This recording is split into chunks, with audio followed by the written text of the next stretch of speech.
Amigas, amigos del programa A 8 Columnas, bienvenidos a una nueva edición más de nuestro espacio a través de nuestro canal de YouTube, Rafael Galicia TV. Como siempre, los invito a suscribirse, darle like y compartirlo con todos sus contactos. Estamos en televisión, a través de Telecolor, en radio, a través de Luz Radio 102.9 FM, la voz de la Universidad del Zulia, en la dirección de Luz Radio, Elizabeth Miquilena, en la producción de la estación, Gustavo y Moraima Gutiérrez. Les recuerdo que lo mejor del programa A 8 Columnas lo va a poder ver y lo va a poder leer a través de nuestros portales aliados, Servicio de Información Venezuela, la página web del diario La Verdad, del diario ¿Qué pasa?, la página web del diario Contraste y a través también de somosnoticiacol.com. Vamos a tener lo mejor y todos los pases a la sala de redacción que nos deje este programa A 8 Columnas.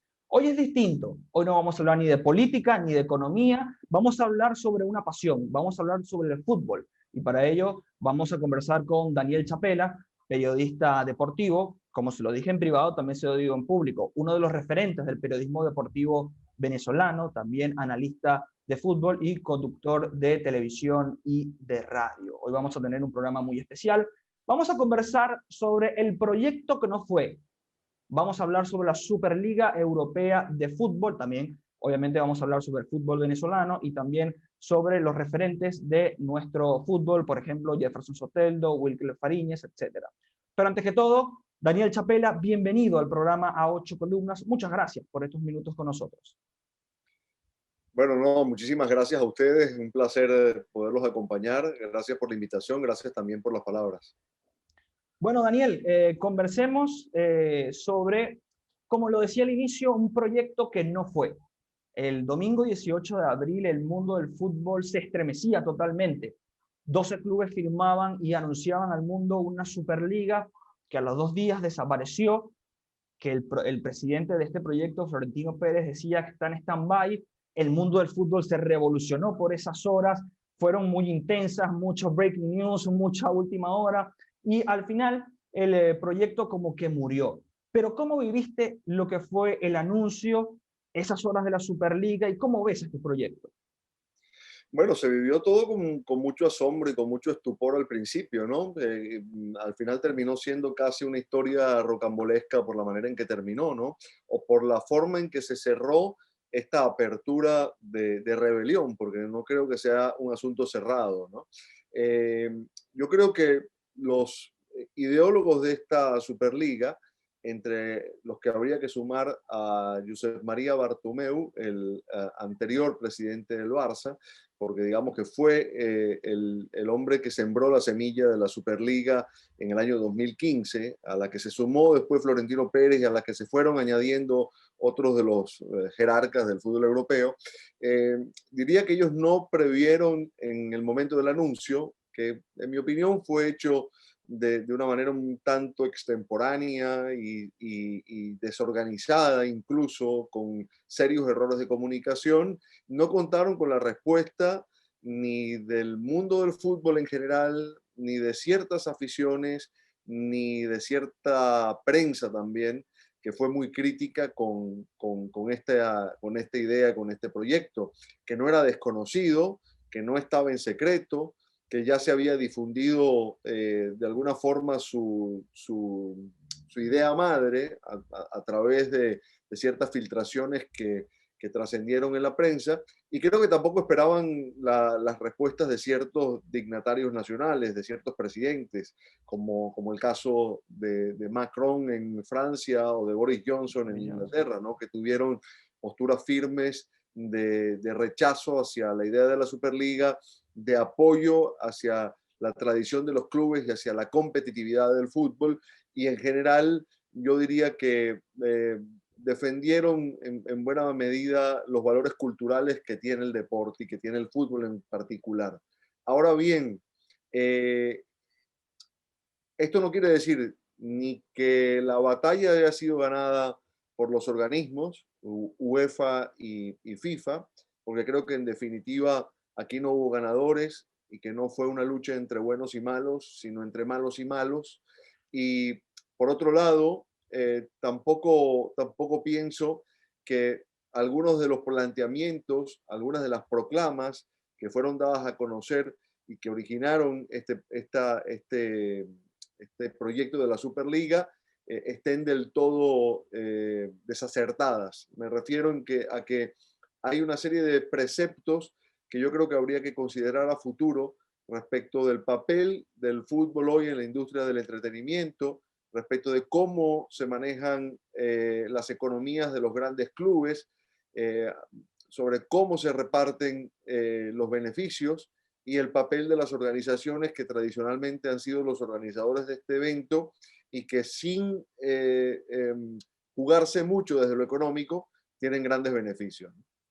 Ahora, el fanático que decía que no estaba de acuerdo con el proyecto de la Superliga, pero ¿por qué no estaba de acuerdo? Porque suena difícil creer que los fanáticos del fútbol no vamos a querer siempre un Arsenal Real Madrid, un Manchester United Barcelona o un Tottenham contra, no sé, cualquiera de otro equipo del Big Six de Inglaterra. ¿Qué pasó de fondo? ¿Qué era lo que no gustaba a los fans del fútbol para que se rechazara tan vehementemente este proyecto? Bueno, yo creo que lo que fundamentalmente ocurrió, y esto habría que decir que fundamentalmente pasó en Inglaterra, que fue el lugar donde hubo las grandes manifestaciones de Sí. aficionados del Liverpool, del Chelsea, del Leeds United, y de algunos otros clubes, del Arsenal también. Yo pienso que tiene que ver con una cierta amenaza a los valores culturales y a los valores de pertenencia que el aficionado siente respecto de su club, porque evidentemente la Superliga ponía en riesgo las ligas nacionales por todas las sanciones a las que en teoría se iban a ver expuestos los clubes, sanciones que fueron vistas como amenazas, pero que en definitiva la UEFA las usó como mecanismo de presión. Y por otra parte, porque se viola el principio de competitividad con un concepto como este, ¿no? Evidentemente una cosa es ser hincha de un club que va a estar involucrado en esa Superliga y otra ser aficionado de un equipo que no va a formar parte del proyecto, ¿no? Porque en definitiva se trataba de una liga cerrada, sin ascensos ni descensos, con una serie de socios ya establecidos, no necesariamente porque, por ejemplo, en ese listado estaba el Manchester City, que nunca ha ganado una Champions, es decir, no necesariamente estaban allí por su historial deportivo, sino fundamentalmente por lo que económicamente pudieran generar, producir. Y después, me parece que de alguna forma el aficionado hizo valer su voz respecto de cómo concibe el fútbol, de lo que el fútbol representa para sus vidas. Hay que pensar que si algo distingue al fútbol de otros deportes es ese vínculo emocional que se produce entre el aficionado y su club, que no es que en otros deportes no exista. Nosotros venezolanos, por ejemplo, sabemos lo que para un maracucho significan las águilas o para un aficionado del Magallanes significa esa camiseta, pero digamos el origen no suele estar vinculado al barrio, a la ciudad. Normalmente tiene factores culturales añadidos que hacen que ese vínculo derive en pasión y que prácticamente se convierta en una religión el seguimiento al club y la ida al estadio como quien va a una iglesia, ¿no? Es un poco esa simbiosis entre fútbol y sociedad lo que lo ha hecho un deporte universal. Entonces, me parece que por ahí van las razones de esos movimientos que probablemente ameritarían un estudio sociológico que en este momento no tengo a la mano, pero que sería interesante hacer, ¿no? Y que nos deja una reflexión muy importante. Siento que el fútbol europeo, como lo concebimos hasta el 17 de abril del 2021, creo que cierra una etapa. Pero, ¿qué etapa viene, Daniel? ¿No te parece que esto fue, digamos, una falla de una gran partida de ajedrez? Es decir, ¿la Superliga fue el primer intento de algo que vendrá más a futuro? ¿O simplemente es un expediente que se archiva y listo, como un intento fallido de estos 12 clubes, digamos, ricos de Europa? No, no creo que esto pase por debajo de la mesa. Por supuesto que el proyecto tal como se concibió y tal como fue presentado en este momento está suspendido. Está claro que varios clubes fueron enfáticos en sus posturas de renuncia. Quedan abiertas todavía las posturas del Madrid, del Barcelona y de un par de equipos italianos, pero digamos, fundamentalmente yo creo que no se han querido apartar abiertamente de estos proyectos. Por un lado, porque en estos países no hubo ese movimiento masivo de hinchas en protesta. En España no pasó nada. En Italia prácticamente tampoco. Con lo cual esa presión no estuvo, ni tampoco de los gobiernos. Por más que hubo intervenciones de los ministros de deporte en los dos países, no hubo esa presión que sí ocurrió en Inglaterra. Por lo cual, digamos, hay una mayor flexibilidad en el manejo de esto.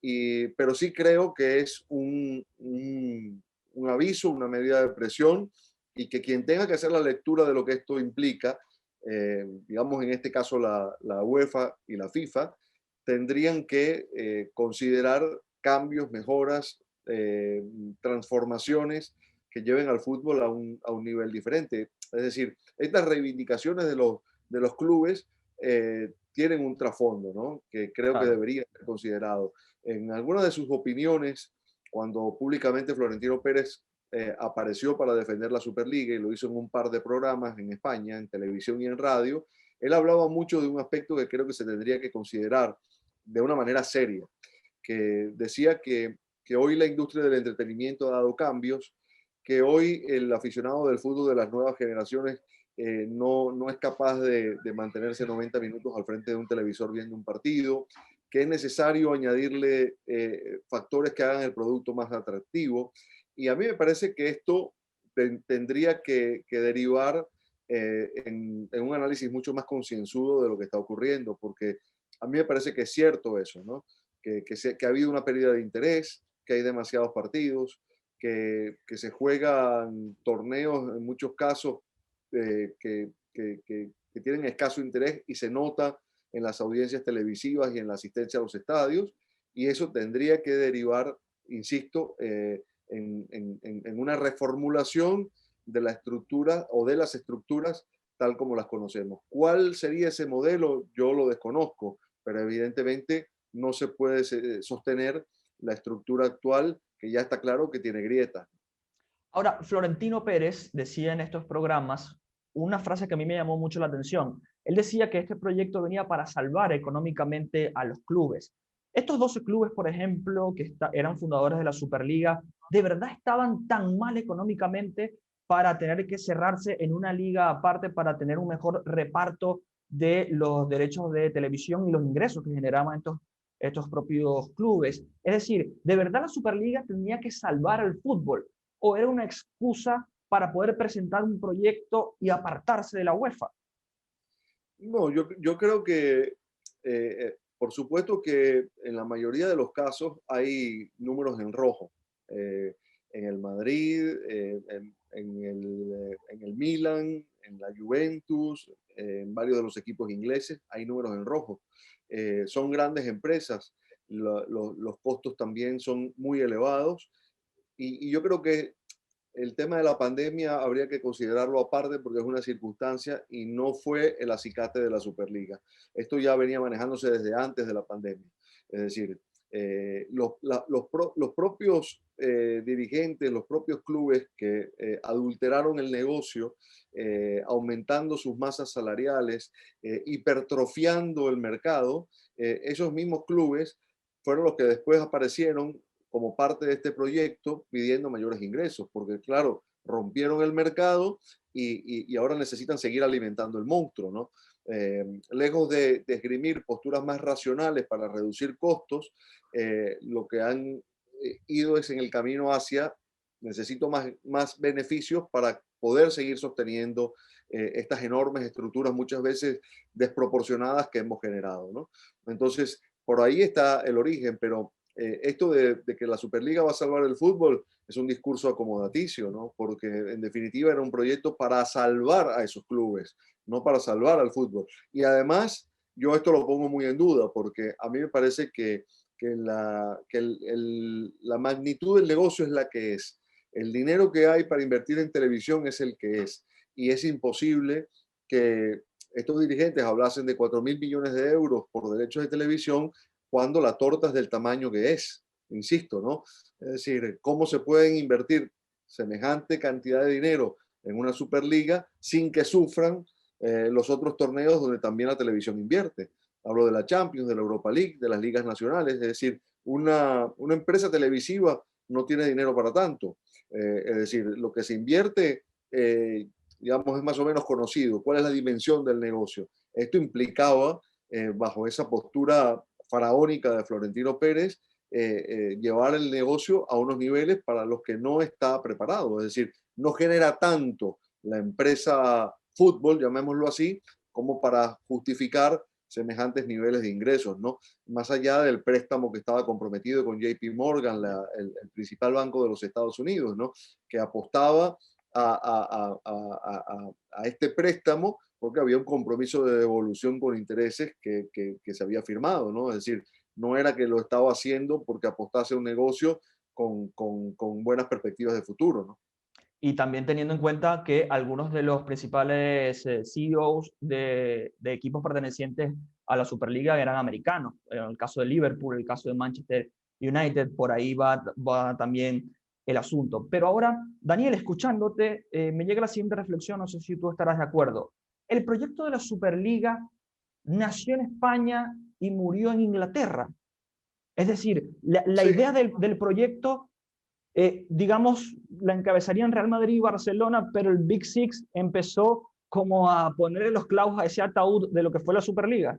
sí, realmente los ideólogos de este proyecto fueron Bartomeu, el expresidente del Barça, Florentino Pérez, que se sumó a la iniciativa de Bartomeu, y Andrea Agnelli, el presidente de la Juventus. Ellos fueron los tres ideólogos.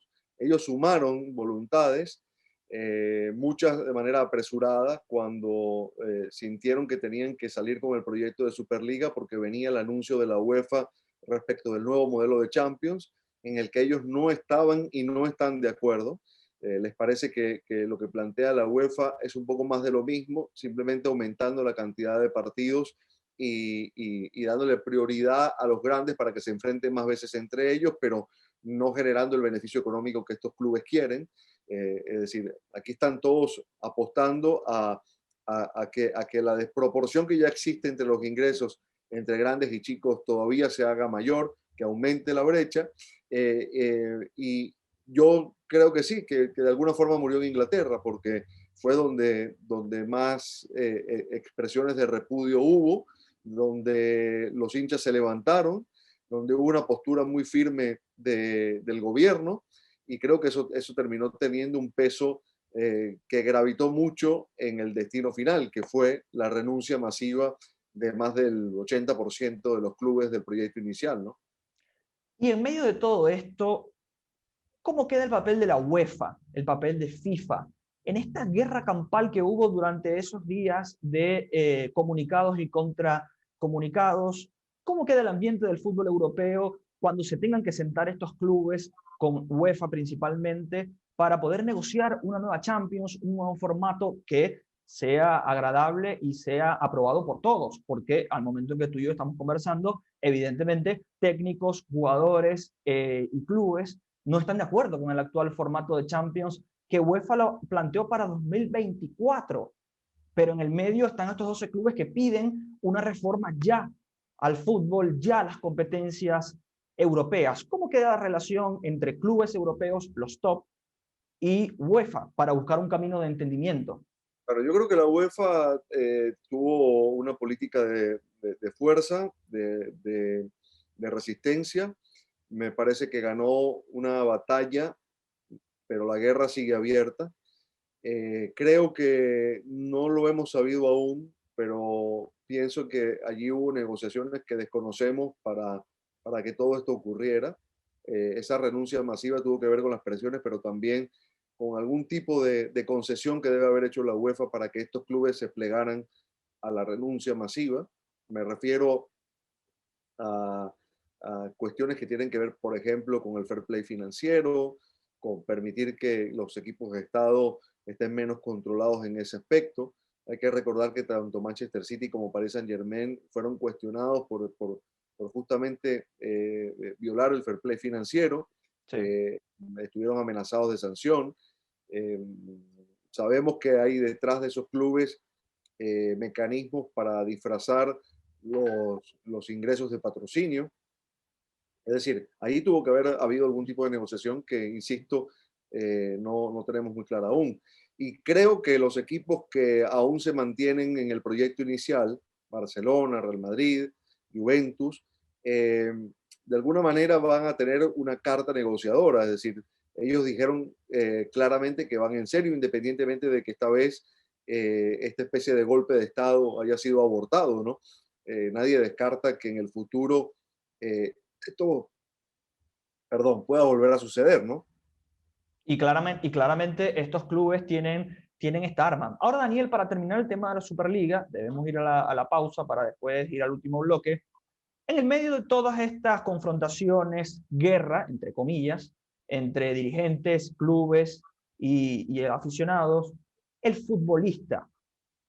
Vi a muchos futbolistas, obviamente todos en contra de la Superliga, vi muy pocos, por no decir a ninguno, a favor de este proyecto, pero en el medio del futbolista pareciera que no tuvo la rebelión que se esperaba, donde por ejemplo futbolistas de los 90 podían, digamos, posicionarse con más firmeza.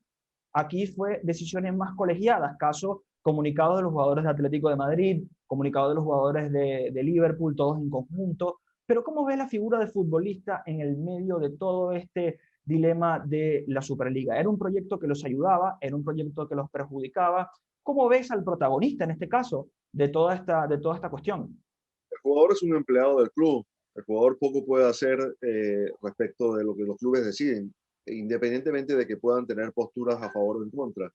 Yo sí creo que había mucho jugador disconforme con esto, que pocos hablaron porque evidentemente hay muchas presiones para no hacerlo, porque básicamente se podían jugar un contrato, por ejemplo, ¿no?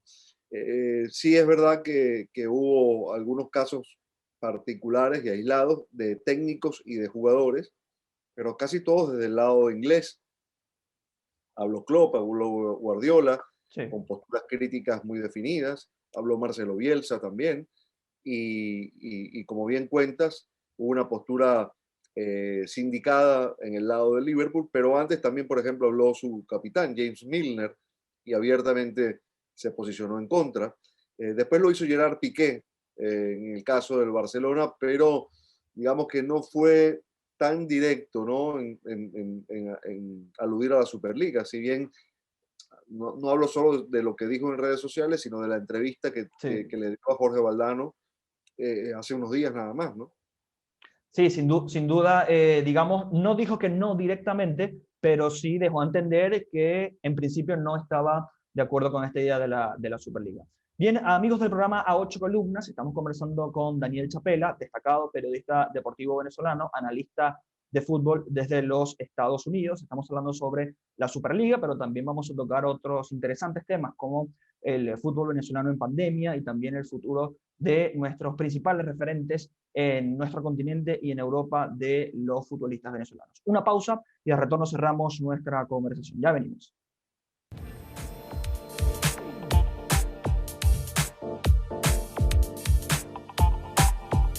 Ya regresamos con A 8 Columnas.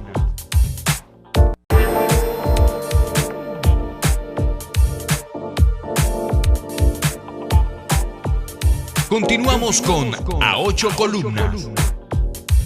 Bien, amigos del programa 8 Columnas, seguimos conversando, con Daniel Chapela, analista de fútbol destacado, periodista deportivo venezolano, uno de los referentes en cuanto a periodismo deportivo en Venezuela se refiere. Estamos conversando sobre la Superliga Europea y también quiero cerrar ese punto para también abordar otros temas interesantes del fútbol nacional y del fútbol internacional.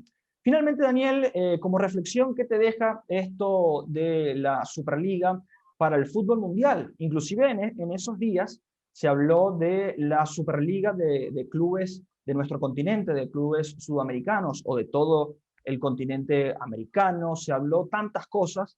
Por eso yo preferí, para tener esta conversación contigo, dejar pasar unos días, que todo, digamos, aterrice en cuanto a este tema, porque vivimos mucho la inmediatez, en la época de la inmediatez, y noticias van, noticias venían, y quería conversar más contigo con este tema ya más o menos calmado. ¿Cómo ves el futuro del fútbol europeo y si este proyecto va a tener cabida en algún momento en el futuro a mediano o largo plazo y si en nuestro continente es viable una Superliga? Bueno, yo creo que esto fue un llamado de atención para el fútbol europeo y para el fútbol en general en todas partes, ¿no? En Sudamérica lo veo muy poco viable porque no estamos hablando ni de la misma dimensión de negocio, ¿no? Yo creo que el manejo de Sudamérica está más centralizado en manos de Conmebol y hay menos focos de rebeldía. Sin embargo, creo que conceptualmente podríamos pensar en que las ideas son parecidas. Me refiero al tema del colapso del mercado, del colapso de las estructuras, de la necesidad de reformar el estado actual de cosas, de que la dimensión del negocio ha alcanzado niveles que han rebasado su propia capacidad, que los grandes organismos probablemente también hayan sido superados por ese mismo crecimiento y después que es necesario que estas organizaciones que cumplieron en algún momento de la historia un papel importante, porque hay que recordar que la UEFA, que la FIFA, que la Conmebol, que tienen muchísimas décadas de historia, nacieron como una necesidad para darle organización a todos esos clubes que querían practicar fútbol de una manera prolija, ¿no? Hoy en día es muy difícil que un club que invierte tanto dinero entienda que su negocio sea manejado por un tercero y que además tenga que hacer tantas concesiones, porque, por decir nada más, el caso de la Champions, si el Real Madrid va a jugar un partido de Champions o cualquier otro club que se nos ocurra, no tiene derecho a utilizar sus sponsors, toda la comercialización es propiedad de la UEFA, los derechos de televisión son negociados por la UEFA, los clubes es verdad que reciben un beneficio, pero necesitan eh, avanzar rondas como para que ese beneficio crezca, es decir, no hay una cantidad Sí. que puedan garantizar, o por lo menos no de la dimensión que estos clubes quieren en función de su inversión, si no vas avanzando, si no llegas por lo menos a cuartos de final, si eres campeón, digamos, la recompensa es más o menos grande, pero campeón hay uno solo de todos esos grandes clubes que compiten. Entonces, yo creo que por allí pasa el asunto, ¿no? Habría que tener la capacidad para hacer una lectura de todo esto y reformar. Reformar lo que está claro que ya ha quedado caduco, ¿no? La rebelión no ha sido gratuita, no ha sido un capricho, más allá de que podamos estar o no de acuerdo en las formas, en la precipitación, en lo desordenado que fue todo, y que, digamos, tuvo tantas grietas que al final por allí se les escapó todo, ¿no? Y acabó fracasando, entre comillas, este intento de rebelión. Y yo insisto, no creo que esté totalmente apagada la llama, ¿no? Tú fuiste director de comunicaciones de la Copa América 2007 que se realizó en nuestro país. No se preocupe, adelante.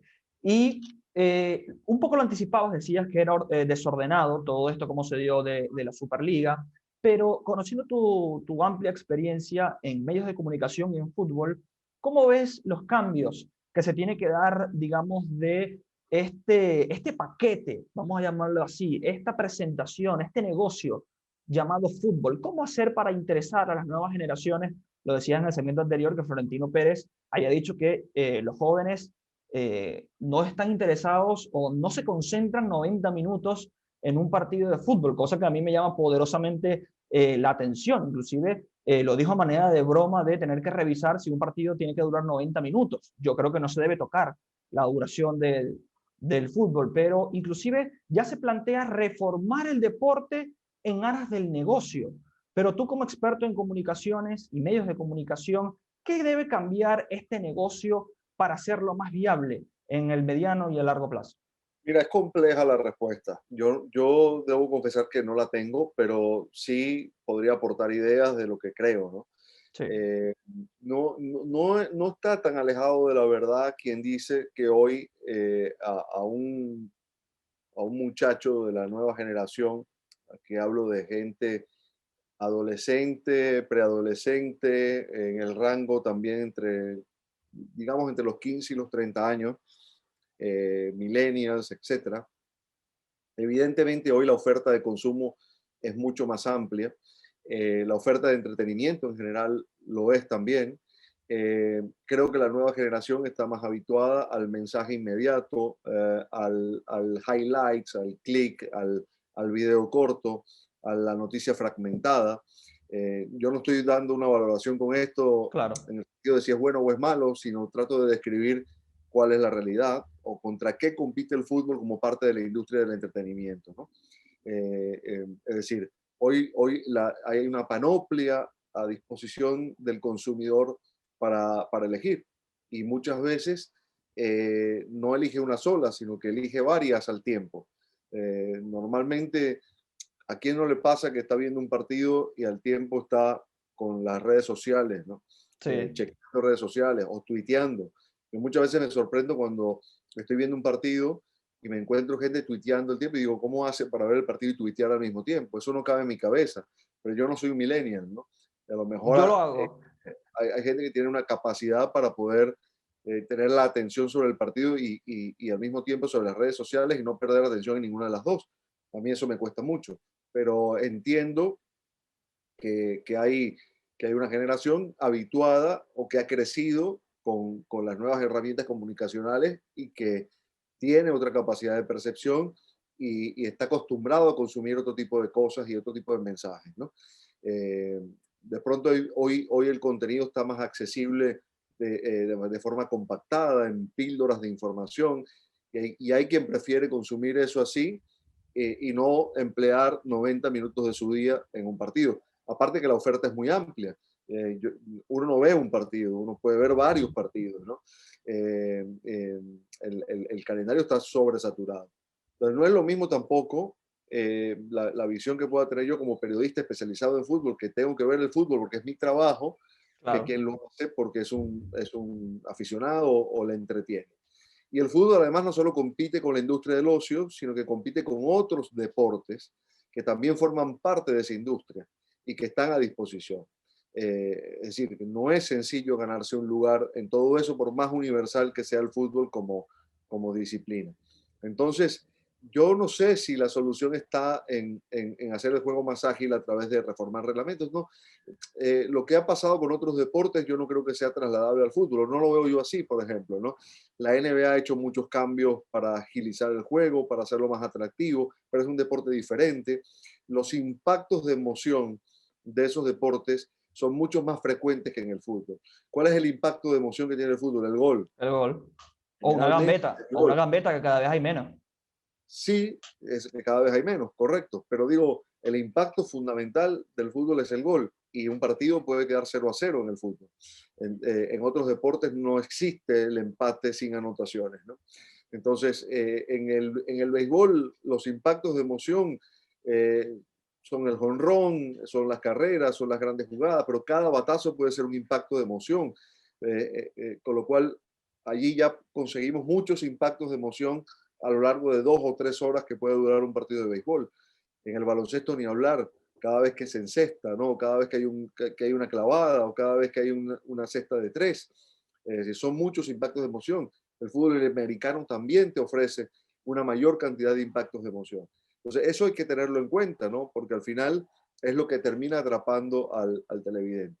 Yo lo que sí creo, y perdón que me extienda tanto, ¿no? Pero digo, lo que sí No, no. creo que hace diferente al fútbol es algo que decía hace un rato, que es el vínculo afectivo que se produce con el aficionado, que es tan diferente de los otros deportes.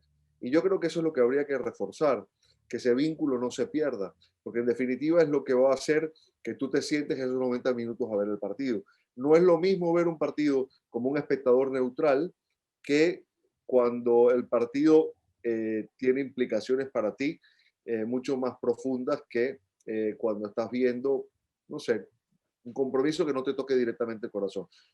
Hablando del béisbol venezolano, si tú eres de las Águilas, tú puedes ver una final Caracas-Magallanes, pero probablemente no vas a sentir que hay algo que se está jugando allí de tu vida en esa serie, ¿no? Cuando juegan las Águilas probablemente vas a tener mucha más atención porque hay un vínculo afectivo de por medio. Y un poco pasa así, ¿no? A mí me estaba pasando algo que lo señalo como ejemplo, una situación personal, ¿no? En estos días hemos estado viendo en casa una telenovela que tiene 25 años de haberse emitido, una telenovela brasileña. Y yo me he encontrado con una situación muy singular, que es que se me hace el ritmo de la telenovela excesivamente lento, que todo queda abierto para el capítulo siguiente y que pareciera que en 5 o en 10 capítulos nada pasa y nada avanza. Y me doy cuenta que estoy acostumbrado a las series de Netflix, ¿no? Donde hay un nudo y un desenlace entre 40 y 50 minutos y que las cosas van pasando a otro ritmo. Y bueno, eso ocurre también con el deporte, ¿no? Hay una nueva generación habituada a otra velocidad en cuanto a inmediatez y en cuanto a características del mensaje, velocidad en cuanto a tiempo y en cuanto a empaque, y creo que eso tendría que ser tomado en cuenta. Muchas veces nos resistimos las generaciones más avanzadas a los cambios, ¿no? Porque justamente pensamos que todo el mundo lo ve bajo nuestro mismo prisma. Y resulta que Claro. no es así, ¿no? Y que hay toda una generación que tiene una mirada diferente a la nuestra. Por eso, incluso creo que el VAR, como herramienta en el fútbol, no ha sido beneficioso en este aspecto que estamos hablando, porque el VAR ha traído como consecuencia, yo no voy a hablar de si es justo o no es justo, eso es otra cosa, pero ha traído mayores demoras en el juego, el fútbol ahora está más interrumpido, se pierde más tiempo efectivo de juego, por lo cual incluso el VAR atenta contra estos cambios que están reclamando estos ideólogos que están detrás de la industria del entretenimiento, ¿no?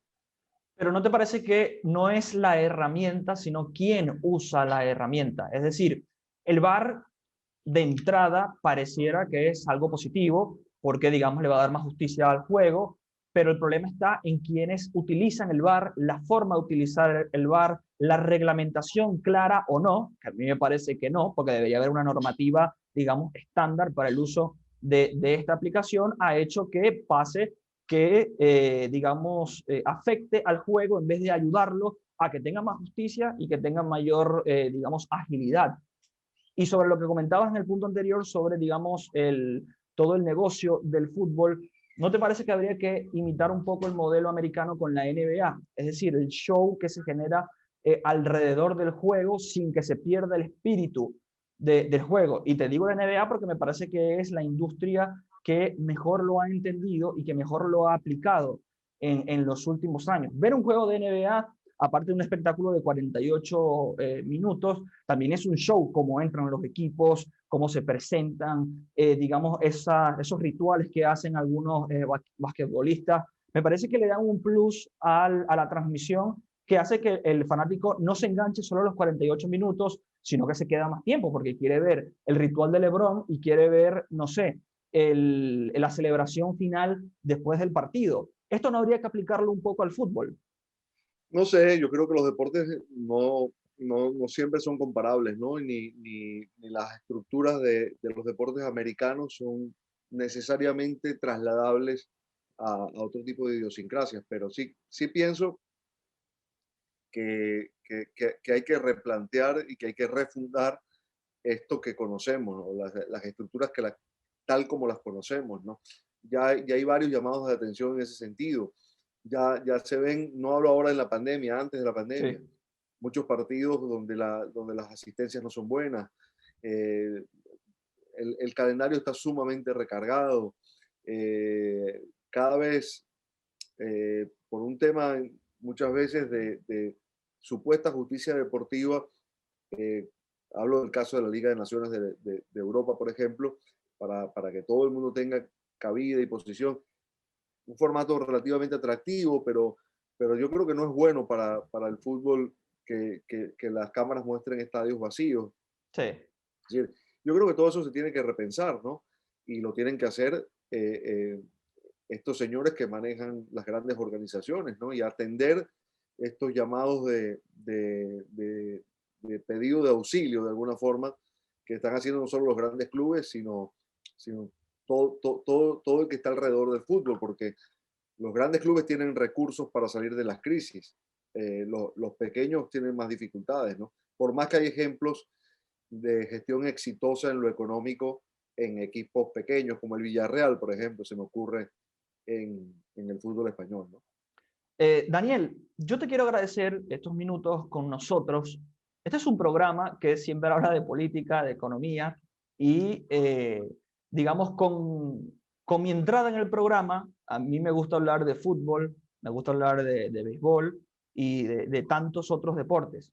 Pero no me perdonaría como periodista no preguntarte por el inicio de la Copa Libertadores, las semifinales de Champions. Evidentemente, para el momento que estamos grabando este programa, no se han disputado las semifinales de Champions y apenas van unos partidos de la Copa Libertadores. Y por supuesto, tampoco me perdonaría si no te preguntara por el fichaje de Jefferson Soteldo por el Toronto FC de la Major League Soccer. ¿Cómo ves?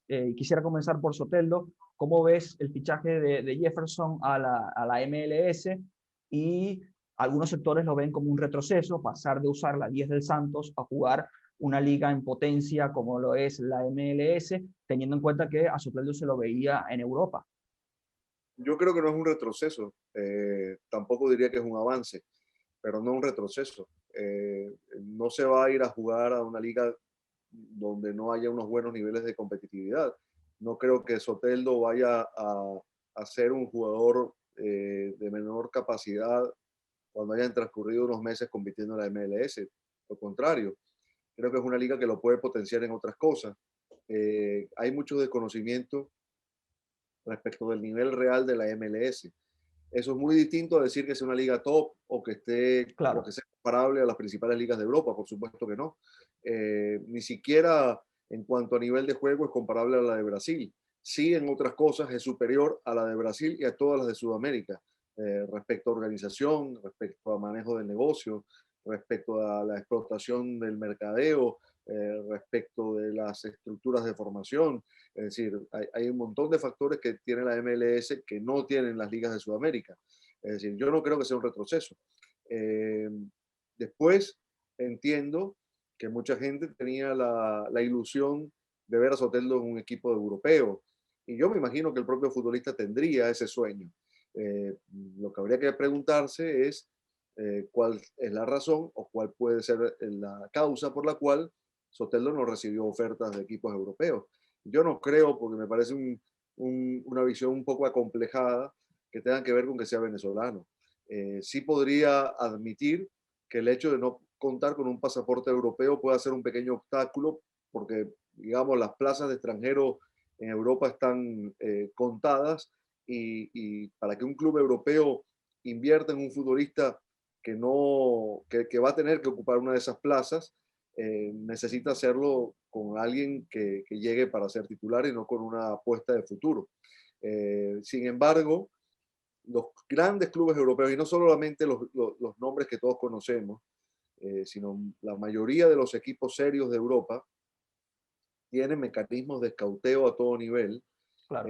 tienen maneras de seguir a cada futbolista en todas las ligas del mundo, conocen los detalles de arriba a abajo, y Soteldo ha tenido la vitrina suficiente tanto en la selección como en el Santos, y cuando digo Santos hablo de los torneos locales y de la Copa Libertadores, como para que si un equipo europeo pensaba o considera que Soteldo encaja en su proyecto, lo habría fichado, ¿no? Porque además estamos hablando de una cifra perfectamente manejable cualquier club europeo pequeño. Así que hay que pensar que el jugador quiere crecer económicamente, que su club consideró la oferta porque necesita el dinero. Sí. Y bueno, lo que hay que pensar es que va a una liga donde va a ser jugador franquicia, donde yo creo que va a poder brillar y donde va a seguir siendo un futbolista importante para la selección nacional, ¿no? Sin duda, que es un tema para otro programa completo, digamos, el tema de la Vinotinto, el fútbol venezolano, cómo lo estás viendo. Al periodista deportivo, Daniel, siempre la gente lo confunde con un pronosticador y siempre le pide resultados. ¿no? De partidos de fútbol o de béisbol o cualquiera que sea el deporte. Pero finalmente, cortito para finalizar, ¿cómo ves estas semifinales de Champions y cómo ves este inicio de la Copa Libertadores y si queda tiempo el fútbol venezolano en pandemia y de cara al futuro a mediano plazo? No, la Champions la veo, por supuesto, pareja. Las dos series las veo muy parejas. Creo que eh, si tuviera que inclinarme ligeramente por alguno, veo al Real Madrid por la experiencia, por lo que la Champions significa en su andar histórico favorito, ligeramente favorito ante el Chelsea. Y la otra serie me da la impresión de que el City llega en muy buen momento para encararla, pero digamos, también, Neymar y digamos, Mbappé ya están... por una, por una, por una diferencia mínima y todo esto entendiendo que están tan parejos que el resultado sea el contrario es perfectamente factible. ¿No? No, si aquí no quiero jugar a local, empate y visitante, Claro, pero es que realmente lo veo muy, muy parejo. La Libertadores, yo creo que los grandes nombres de siempre están allí sobre la mesa, ¿no? Que son los grandes equipos brasileños, encabezados por Flamengo y Palmeiras, fundamentalmente, Boca y River, por supuesto, y no sé, algún outsider que pueda estar allí, ¿no? Pero no sé, Sao Paulo quizás también entre los brasileños, viene, ¿no? viene de fracasar Sao Paulo la edición anterior con Dani Alves como principal figura y también los cuatro que nombraste claramente. Yo veo a River como máximo favorito en esta Copa Libertadores. Creo que River inclusive tiene un nivel europeo. Bien, Daniel, muchas gracias por estos minutos con nosotros y la verdad fue un gran programa de análisis y nos dejaste claro muchas cosas de los principales temas del fútbol europeo. Así que te agradezco estos minutos. No, muchísimas gracias a ti, Rafael Ángel. Un abrazo para todos y especialmente a la gente de Maracaibo, a la que recuerdo siempre con mucho cariño.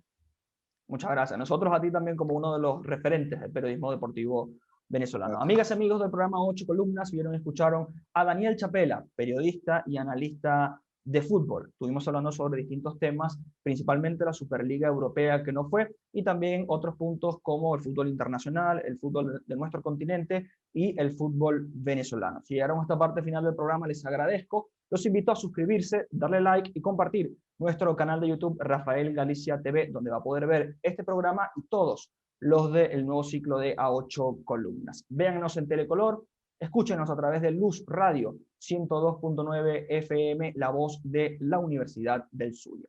Y les recuerdo, amigos, donde está la noticia, está Galicia. Hasta un próximo programa.